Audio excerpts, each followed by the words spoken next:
Hello, everyone, and welcome back to your favorite podcast, Orange Juice, news and notes from around the world of Insoles. I'm your host, Owen, as you all know, and once again, we have our producer, Mallory, joining us. Hey, Mallory. Hey, glad I'm to be starting back. to I'm starting to have an idea that maybe instead of just a producer, you should just be a regular personality and host. So she's the producer, the regular personality, the host. She does it all. What do you think? Yeah, I'm the co-host. Love Down it. to I'm the what is it called? Like on the talk shows, a correspondent can be the Yes, orange. you're our lead correspondent. Yes. Our lead correspondent, Mallory. Everyone. Um, Thank you so much for listening. We really do appreciate it. And just as we get this podcast started, it has been such an honor to see the views go up and hear the feedback and whatnot. And we just want to let our audience know that it really doesn't go unrecognized. And we encourage you guys to, of course, like and subscribe. But maybe even more importantly, just to us, is we'd love to hear your ideas, your feedback. So please comment even if you have an idea that we haven't covered and you might want to see it in a future episode or whatever it may be. We just want to hear from you because you guys are what makes this happen. So thank you so much and we appreciate it.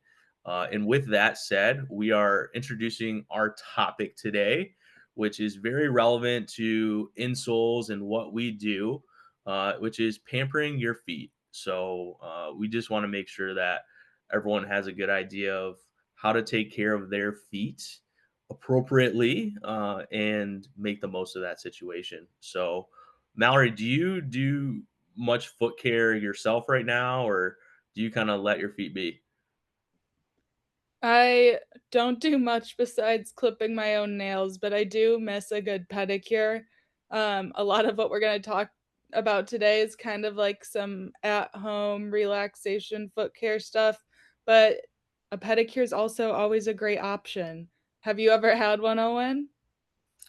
No, I'm not against it, and I know I desperately need it because not to get into my feet too much, but well, I guess we're the insole people. They need a little TLC, tender love and care. So I think that that would be great because from what I understand is, I mean, you just go in and they wash your feet, give you a massage, clean them up, buffle them out, all that good stuff, and really just kind of help maintain them. So I don't know. It sounds kind of ideal. Yeah, it's definitely for everyone. You don't have to get a polish if you don't want to, but it can be a nice thing. Give you a little massage. Yeah, get rid of those like giant calluses. Sometimes they bring out what we lovingly refer to as the cheese grater. It literally looks like a Oh, cheese grater. Um, but yeah, it's foot health is important. Getting out those ingrowns is important. Yeah, it's a good way to pamper yourself. honestly, I wish you didn't bring up the cheese grater because I think we're trying to get the audience excited about going to get a pedicure. But anyways, if maybe you're afraid of the cheese grater or just don't want to pay that much money because it can be a costly appointment, we are going to go over some things that you can do to help your feet feel better, whether that's just something that you want to stay ahead of or you have a pretty specific reason. So I know there are a variety of reasons why your feet might hurt, and we don't want to look over those before we just dive right into the treatment. So the first thing to think about is footwear. So I know usually everyone has a pair of shoes that they're just like, I should not be wearing these, but they wear them anyway. And that can really negatively impact your general foot health. And it sounds so simple, but if your feet hurt, yeah, check what shoes you're wearing. So I'm going to put you on the spot, Mallory. Do you have a pair of shoes that you wear that you know you shouldn't wear? They just don't fit that well, but maybe they're cool or whatever. Yeah, beyond like the ones you think about, heels and that kind of thing. The sneaky one is like old tennis shoes, especially the ones you think cuz that you keep because they're cute. Like I have a really cute pair of like pink and purple ones that I like cuz I just like the design, but they're so worn out that they have no support left in them. I see, and I knew it because, like I said, it seems like everyone has that pair of shoes that they just hold on to or like or whatever it is. For me, it's my lawn mowing shoes, which it's like, okay, that's kind of what the lawn mowing shoes are known for is just like the old shoes that go out to the lawn, but also I spend hours in a week out in the lawn working, and it's one of my forms of physical activity. If I'm being honest, like pulling the weeds, mowing the lawn, pulling the tarp to the backyard, all that. So I was really kind of feeling it after I was doing this yard work, and I thought about it. I'm like, okay, first off, the shoes are really old, and second off, I do have insoles in there for the audience wondering the orange insoles, but uh, they only have so much life. We get great feedback on the longevity of the insoles, but these boys were years old, and I popped in a fresh pair to the old shoes. I still need to get new shoes, but I popped in a fresh pair, and that made the world of difference. I think swapping out the shoes would do something very similar as well. So that's something to not overlook. But also, it can be your general foot construction as well can cause issues just with your feet and make them hurt. So maybe just to kind of talk about some of the different ways that that can happen, I'll ask Mallory. So Mallory, do you know like the general shape of your foot? Would you say it's flat? Would you say it's a medium arch? Are you high arched? I have a very flat foot, unfortunately. That's why I'm a women's 13. It's been a curse. But yeah, I've definitely struggled with flat feet. It's something I've gone to Playmakers, the athletic store that we're associated with, and gotten my feet analyzed. And they're like, yeah, girl, you're out of luck. Those are flat.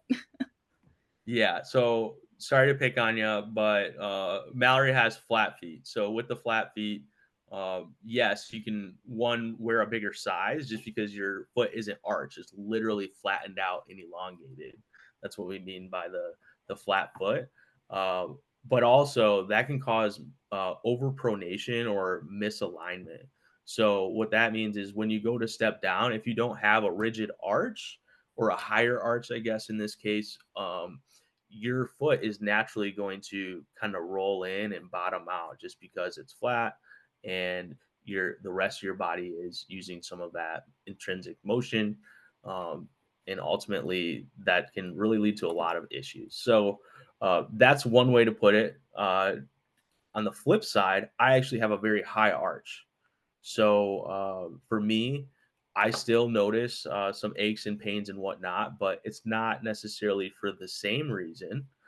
So my high arch will at least help with the uh, pronation, or I guess my high arch helps prevent overpronation or rolling in on the foot. But then what that does is it puts a lot of pressure on my big toe and my heel because there's not anything to help offload that weight. So all the weight is just again staying on like my big toe and heel, and that can cause a lot of pain and discomfort as well. So that's definitely another reason that you may have some foot pain. And it's something again that you can usually kind of check your feet out and tell. And although it does have something to do with genetics, we're siblings and I have a very flat foot. Owen has the craziest arch I've ever seen. So just because, you've heard someone in your family, your mom, your dad has one thing or the other, it's still worth getting checked out because your feet might be different. Great point. And like I mentioned, you can kind of take a look and maybe do a self assessment.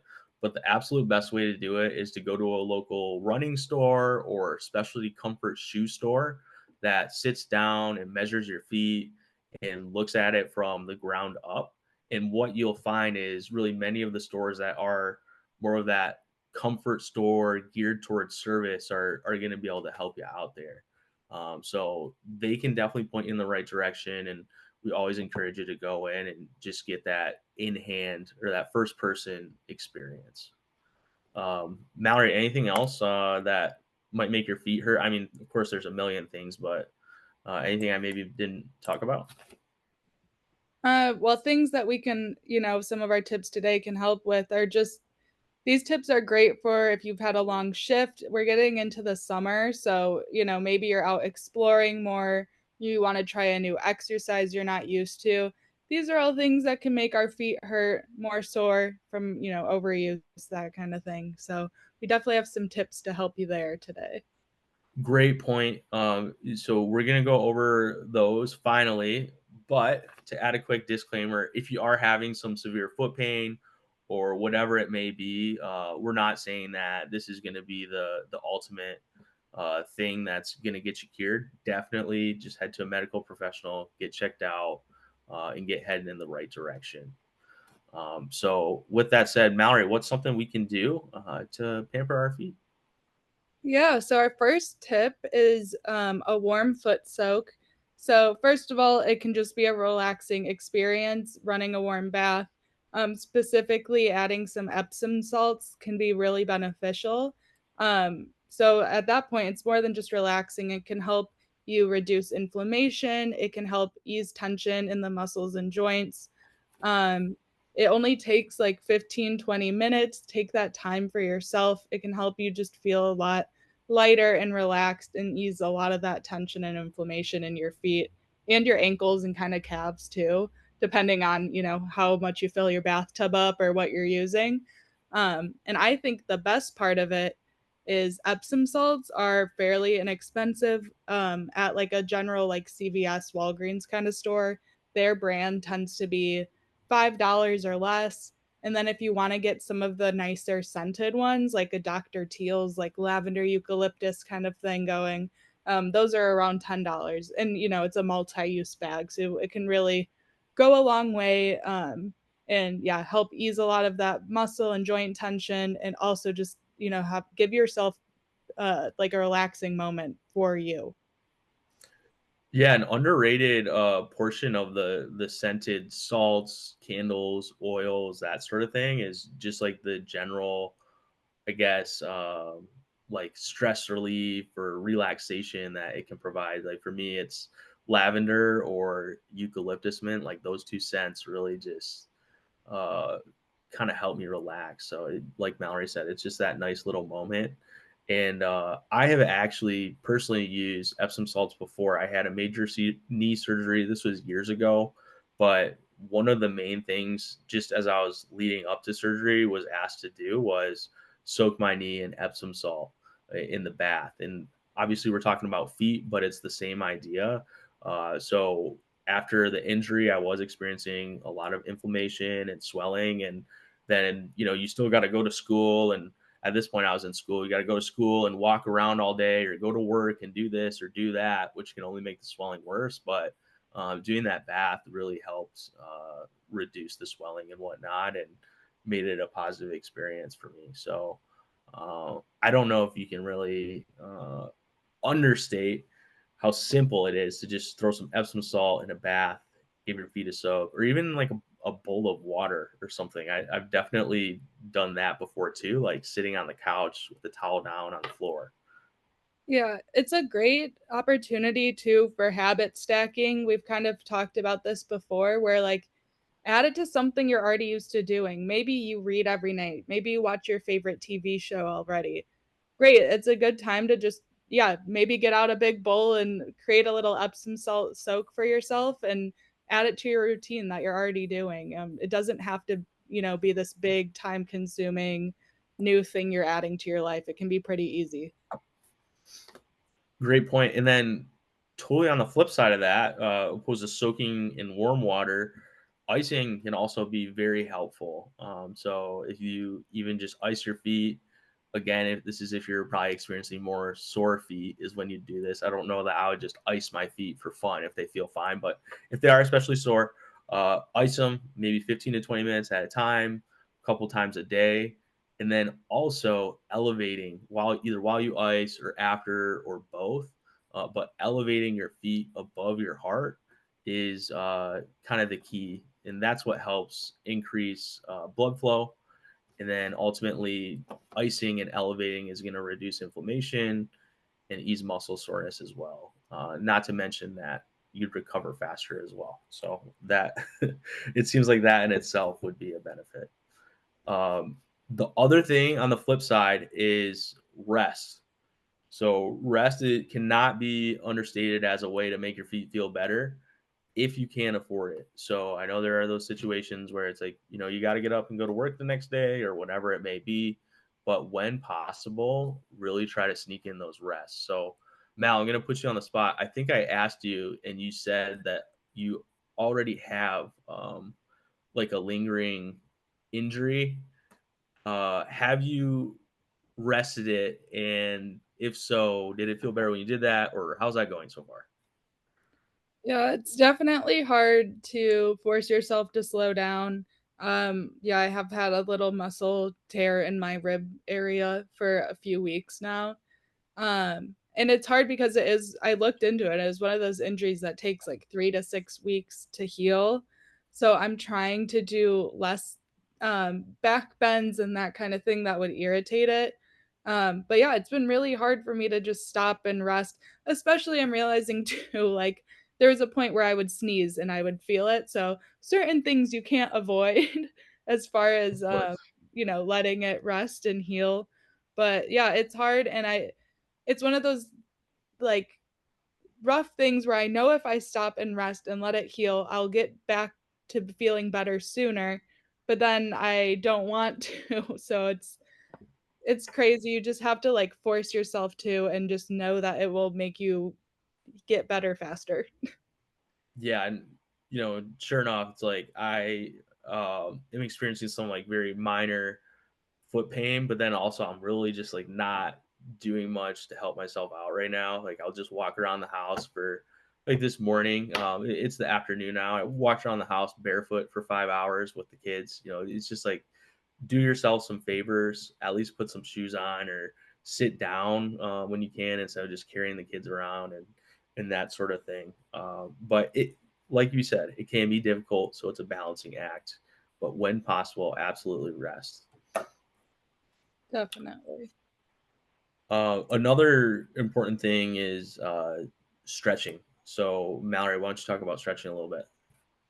Yeah, first off, just stretching PSA, like if I wake up some days just feeling stiff and sore and not good, um, part of me does think, "Oh, I just need a rest," but a great thing to add to that rest is like a 10 to 15-minute stretch. I have my own like 3 to 5 stretches that I know if I do them, it just like wakes up my body, like my nerves wake up. The best way I describe it is like clearing just the cobwebs out of your body, and it's crazy how much how much better I feel within minutes. Like it doesn't take long, and I just feel so much more awake and refreshed. So before anything, it's just great to stretch in that sense. It can really help wake up your body and reduce the soreness. And sometimes we might think it will make it worse, but trust me, it will make you feel so much better. Yeah, and even if you're not necessarily sore or experiencing pain, stretching is just a great way to stay ahead of that and prevent it. When your muscles are tight, that's when a lot of the times they can become aggravated and then ultimately sore or strained or torn, like Mallory mentioned, and that sort of thing. Yep. If you feel good, stretch. If you don't feel good, stretch. Just don't stretch if anything's getting to the point where it hurts. It's okay to be uncomfortable, just not in pain. Um, Well, well said. And by the way, I think we're going to have to do another podcast on these 3 to 5 stretches you do to dust the cobwebs off because that's just really like as you explained that I was like, okay, I need this in my life. Watch it be something crazy that it's I was not. gonna say I might need variations because I do contortion training with a Serbian coach, so some of them are a little intense. I But don't even know what that means. yeah, so we can come up with some variation. Okay, um, maybe we'll do like a beginner level, yeah, like yeah, beginner, intermediate, advanced routines. yeah. Well, Okay. this is like a whole side thing, but yeah, why contortion training is great is basically there's a lot of nerve flossing where you trick your immune system to thinking you're more flexible than you are, and that's like what wakes up my body. So yeah, we can have a whole nother thing on that. However, here are a few stretches that can help our feet and legs feel better now that are Simpler stretches. yeah, that are less crazy. And there's a ton of more stretches you can find online for your feet and your legs, but here's just, yeah, a couple. First one is our toe stretch. So you will sit in a chair, cross one leg over the other, and then you're gonna gently pull your toes back towards your shin until you feel a stretch in your arch. You can hold this for like 30-ish seconds. I we've also talked about this before in our stretching episode, but there's debate on how long to hold stretches. I had a doctor tell me that over 30 seconds is what you need to do, so that's what I'm gonna say for today. But frankly, doing it is better than not doing it. So if you only hold it for 15, that's Agreed. okay. Um, Next kind of one is our towel stretch. You don't necessarily need a towel. I've used like the belt on a robe, but like literally a t-shirt, any piece of fabric, kitchen towels, that kind of thing works. So you'll be seated, legs extended. You'll loop a towel around the ball of your foot and you'll gently pull it towards you. Keep your knees straight and again, holding it for that 30-ish seconds.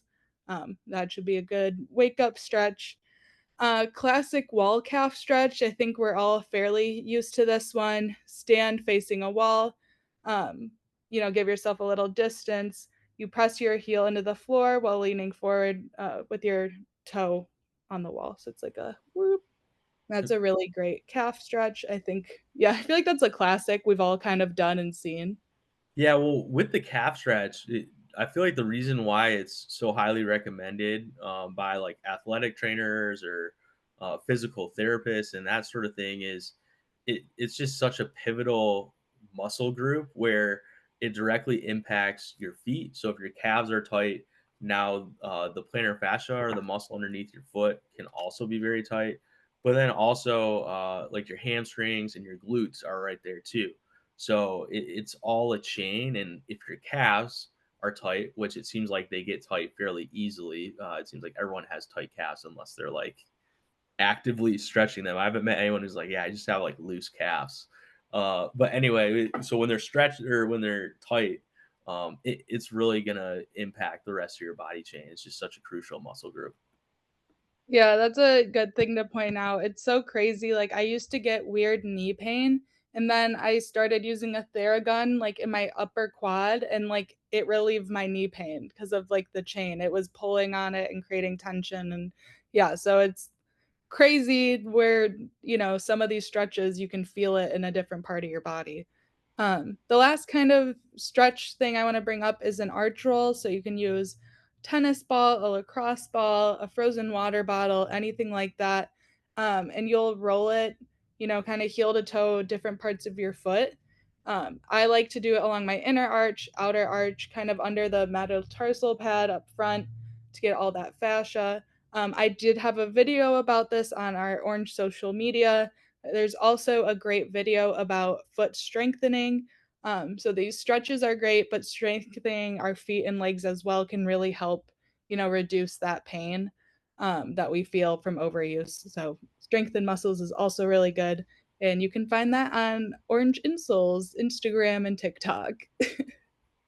Love it. And just building on that too, our website is a great resource for information. We have an awesome search bar, and you can literally just type in uh, calf stretches, and you're going to get an article that is going to talk about calf stretches in detail. Or you could type in foot pain, and you're probably going to get 10 different articles on that. Or we have them on hiking, or cycling, or marathon running.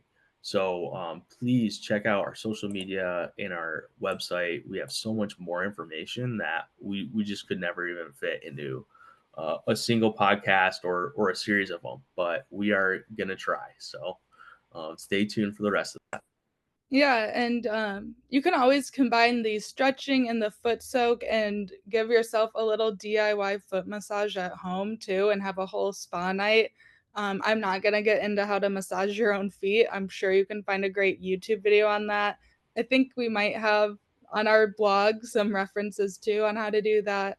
So that's a great place to check it out. But I think I guess just a little reminder, it's okay to take again 15, 20 minutes to take care of yourself and do some of these things to take care of your feet, take care of your legs so you feel better and can do more. I know it's our kind of tagline. It might seem cheesy, but that is really what we're trying to help you do. And foot massage, that's just something where I think if you have a significant other, you just gotta ask them like, hey, what do I need to do to get a foot massage? Like you might get a whole list, but it could be worth it. So that could be something that you can bargain with your significant other about. But finally, if you are experiencing foot pain for a variety of the reasons we talked about, doing this stuff is going to help. But one thing that would really help, of course, is insoles and, of course, orange insoles.